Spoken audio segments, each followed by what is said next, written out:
Matty, we have a new date, mate. March the 5th, back at your favourite venue, the Olympia. Yeah. Well, last time out, it seems a while ago now, because it was shaking you're shaking off the COVID ring rust then. Yeah. But arguably, your best performance, as a professional. Every performance has got better as I went on, but last performance was my best performance. I got my first knockdown. It was lucky, but if I had another 20 seconds in that first round, I could have maybe got him out.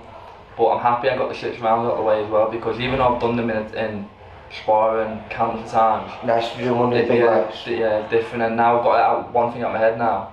So the next fight in March the 5th is 6th rounder, and now I'm gonna fly through the rounds. And also, I think was that your first fight under the guidance of Mike and Dave? Yeah, and they've seen the improvements. When I come here to this gym, I felt like a pure novice again, and I am a novice really in the pro game.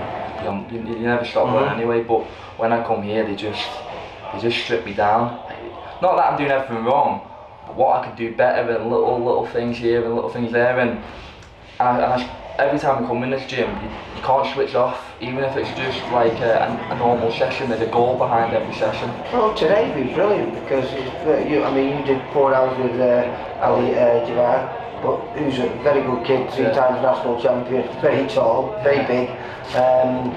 But today is absolutely buzzing, isn't it? You know what I mean? And this must be a fantastic environment for a young fighter. We all spar each other as well, even the bigger lads and the little lads, because they take different things.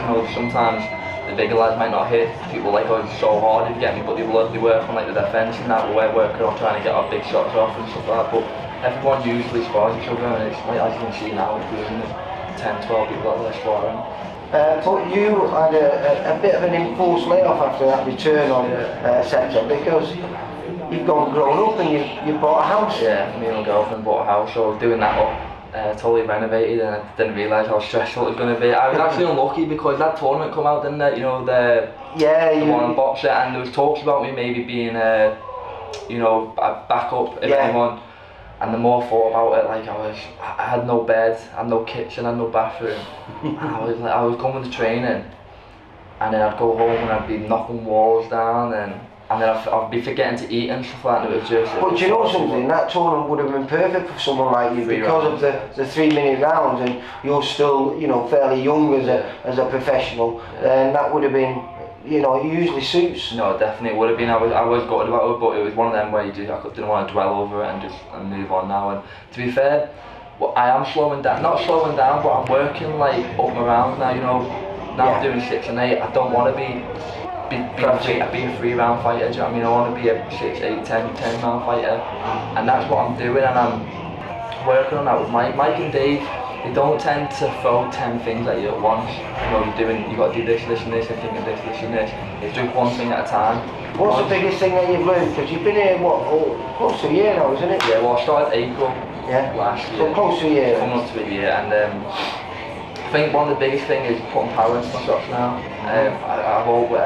Everyone goes on about it, and when you've not got stoppers on your record, people think it plays in your mind. It's not playing on my mind, because I know it's going to come, I know I've got power.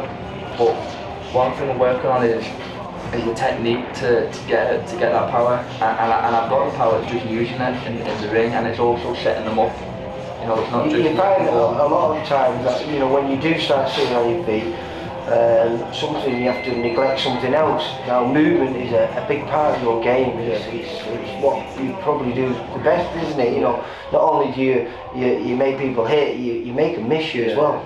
Well, I think it's finding the right balance in it, making them miss and making them pay.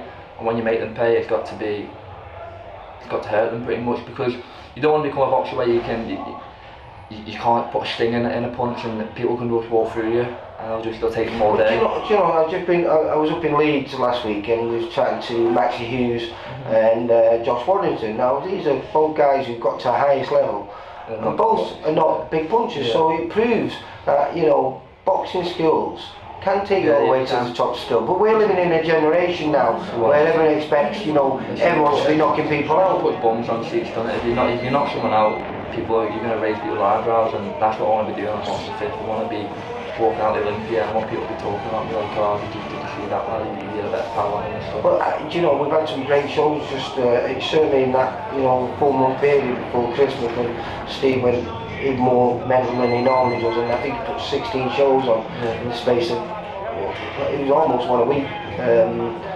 And we had some fantastic debutants, who had made a lot of noise because you don't normally get stoppages on your debuts, but we got a lot. But I presume this is a year where you want to break out now. Yeah, definitely. I think by the back end of the year, after summer, I think hopefully something will come my way where I can maybe get a little breakout fight. But the main thing is to keep winning. I've got to keep my head on my shoulders. I can't be looking too far ahead. Well, you're looking to be busy though, because you want to be out on March 5th and then you want to be out later on April 23rd, only because the TT's on in the Isle of Man in May and June, sort of like a wipeout year for me because you can't get on off the island, so I wouldn't be able to get much people over for it. So I'm looking to be busy. If I get one March the 5th and then April the 23rd, it's a good little break, good little gap between them, and it keeps the momentum going. Well, that might be nice because if you can do 2 6-rounders and perform well, then maybe there's an opportunity to headline the show there in an 8-rounder. The thing is as well, it's hard to predict now because you've got so many people. You've got Sky, you've got BT, you've got The Zone, you've got Fight Zone, and then you've got the small shows still going. So the opportunity is going to come. Yeah, but even so, if you get that opportunity on one of our shows, to do an 8-rounder and perhaps top of the bill at the Olympia, that would be brilliant, wouldn't it? And that made sure that if you do get an opportunity to fight on the big stage, you're ready. Definitely. It's just like I said, I've got to win on the 5th.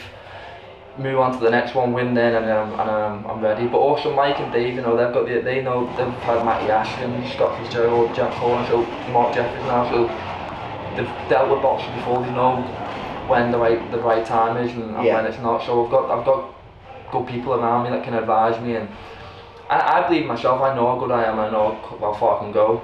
I know as well, you want to be in big fights. You don't go into this game to just fight Germany all the time. No. But you've got to do your apprenticeship in a way. You know what I mean? You've got to serve your time. But I think you're in your final year of that apprenticeship. Yeah, so this is an important year for you, isn't it? 2 more fights, and if I get 2 good wins before the summer, and like you said, I'm either ready for whatever comes, or if nothing is sort of coming, I'm ready for a good 8-rounder or at the Olympia or something. But definitely this is the year where it's almost a make or break year sort of thing. I want to be breaking out back into the year. Well, are you 24 now yet? 23 still. 23, yeah, because turn 24. You, Brad, there's a few of you that are all the same age and all turn over young. But listen, hopefully this year will be your breakout year. Hopefully. And hopefully on the 5th of March down at Olympia, I'll be chatting to you and saying win number 7. Yeah, nice one there, thank you. Matty, take care mate. Bye. Cheers, mate.